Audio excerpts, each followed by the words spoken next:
Magandang gabi. This is StarStruck, the first ever reality-based Artista search on primetime television.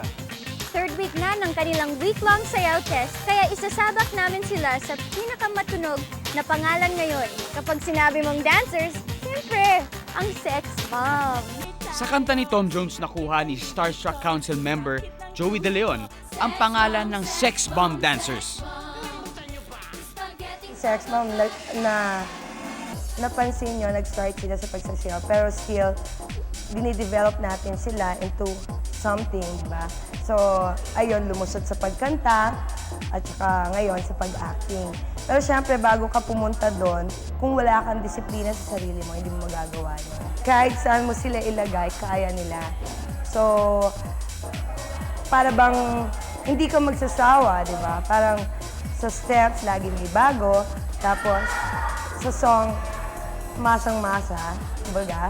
At saka, ngayon naman, ang kinaabalahan nila, like yung Day 7 ng TV series, may iba na naman, di ba? Parang, ay, hindi puro sayaw. Kumbaga, pag-ganon tayo ng pag-ganon. Ang success story ng Sexbomb, ang pinapangarap na marami sa atin. Pati na ang ating StarStruck survivors. Favorite Sexbomb dancers are Rochelle and Joy.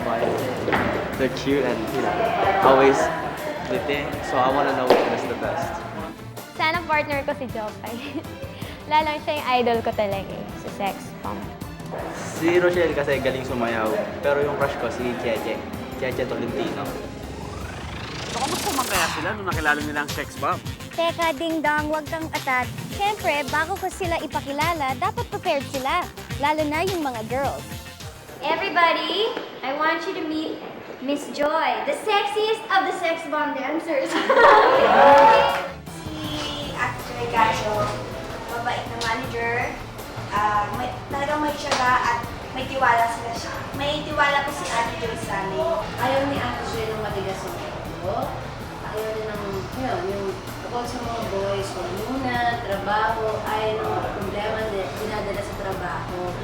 Siyempre, work, pinili mo yan, kailangan concentrate. Si Ate Joy kasi yung manager na stricto. Ayaw niya yung pag nagsasayaw kami, ano-ano yung ginagawa. So, kailangan pag tinuro niya, kailangan gawin mo talaga. Girls, she is for you lang. Kasi today is your day. Boys, dyan ka na. Kasi you will watch the girls and you will watch and see, you know, how well they dance. Basta, this is for the girls lang today. Okay? Are you guys ready? Okay, Miss Joy, Miss Joy. Be nice. Because I love her. Okay. Well, relax the mga boys, ha? At ang mga girls, bigay na sa paghataw with Joy Cancio, the choreographer of the Sexbomb dancers. First, the chorus part. Open, cross, open, forward the right foot. And then you go down.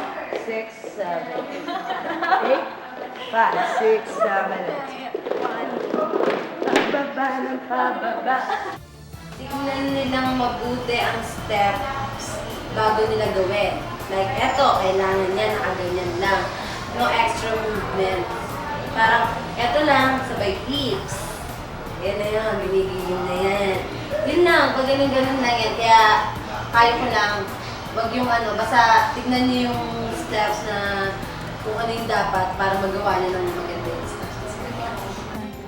Confident na sumabak si Yasmien. Yung mga pinsan ko, classmates ko, yun ang sayaw namin palagi. Actually, yung classmates ko, lahat kami alam namin yung steps na yon. Yung pinsan ko naman, di ba sa Mela 1, nag-8-8 na sila, tapos sa kalye pa ganyan, kasama ng kalaro nila. Nakikisama ako. But Nadine is obviously having a very hard time. Kasi yung 8-8 hindi ko kaya. Pero nung tinry ko ng tinry, after namin isa-isa, yun, nagawa ko.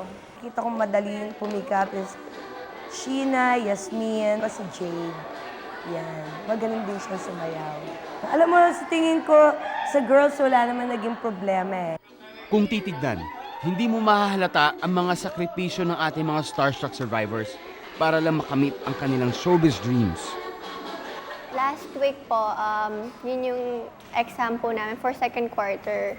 So, hindi po ako nakapag-test. At saka, marami po akong lectures na hindi po natapos. Mga quizzes po na hindi na wala po, ka-absent po ako. Tapos, assignments, projects. Promise ko naman po na magpapass pa rin po ako ng requirements. Tapos, sinabi nila na galingan ko daw po, ganun-ganun, para, yun nga po, galingan ko daw po para meron daw po akong good news na iuwi. Boys, clap for the girls! And clap for Miss Joy!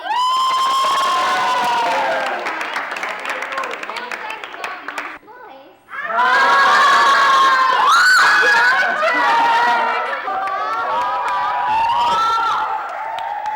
Buti nga sa kanila kasi pinagtatawanan din nila ako, diba?